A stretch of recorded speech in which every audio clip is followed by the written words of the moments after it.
Talk about the recent SANFL game held at the Kadina Football Oval as part of Indigenous Round. It was played on Sunday, July 15, in front of a crowd of about 2,000. Over 2,000 people came through the gates at the Kadina Football Club, and as members of this place would be aware, the Adelaide Crows SANFL team plays one game per year in the regions, as they do not have a home ground to host teams at. Unfortunately, this year we were able to secure that game in Kadina. Indeed, during my time on the Kadina Football Club committee, we were lobbying to host that game, but alas, the moons did not align, and we had to wait until this year, a year after I left that committee. So I congratulate the President of the Kadina Football Club, Neville Hibbard, the Secretary, Dean Flowers, and the entire committee for securing that game at the Kadina Football Club. They deserve many accolades for getting that game there. And they also deserve congratulations for the presentation of the Oval and the club rooms, which both came up a treat on the day. And there were many compliments from the visiting clubs about the quality of our facilities and the practicalities of our change rooms, which are relatively new as well. I should also pay a special thank you to the manager of the Tinny Bar on the Hill at Kadina Football Club, Jack Campaign, who serviced what must have been one of the most significant crowds that have ever visited the Kadina Football Club. And I made sure I popped up there to see how that service was tracking, and it was quite efficient, and I was well serviced while up there. So well done to Jack, looking after all those people.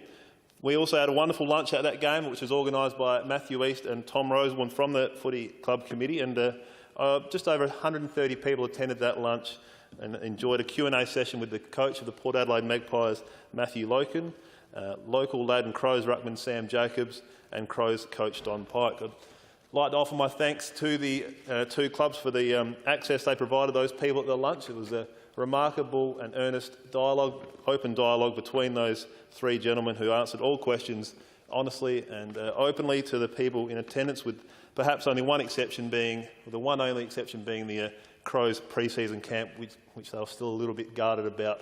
Don and Sam were a little bit guarded about that. But it was an extraordinary job by the volunteers of the Kadina Football Club, who produced a number of breakfasts for the media staff and outside of town ground staff that got there in the morning, then 132 course lunches for the people that attended that lunch, and then followed that up with lasagna for every player to eat after they finished playing and before they set off home. So to Nat Bruce and Royal Enfield and everyone else that volunteered in that capacity, I say thank you.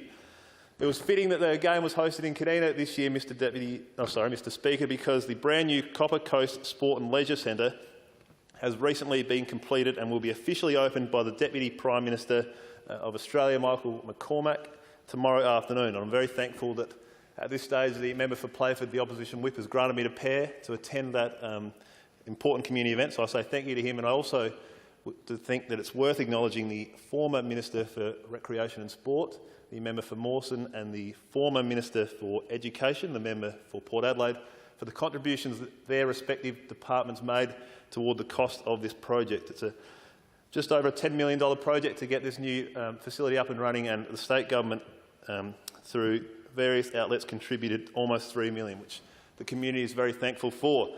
So I'm looking forward to getting to that important community event tomorrow and running through the opening with the Deputy Prime Minister of Australia. The President of the York Valley Basketball Association, Mike Newton, has had this vision for a while and got the ball rolling with a meeting some years ago with the Copper Coast Council, and Mayor Paul Thomas has been providing wonderful support for the project ever since.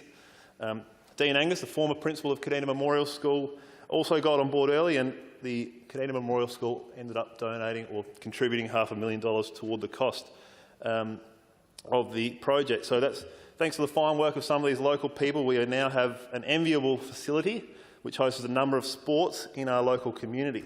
We have a state-of-the-art gym with a weight room, group exercise room and cardio room, which is well used by the local people who like to keep fit, and we have a pool for fitness and hydrotherapy, newly sealed tennis courts, and in my opinion the crown jewel of the facility, the new basketball stadium, complete with 4 well-lit, spring-loaded basketball courts, which I can personally attest to being of a wonderful standard after having played basketball this past summer and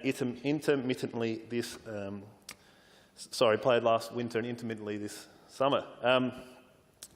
So I'm looking forward to getting to the event tomorrow night, and I just want to congratulate everyone involved in the new $10 million facility at Copper Coast, as well as the people involved in the SANFL game held during Indigenous Round at Kadina Oval a few weekends ago.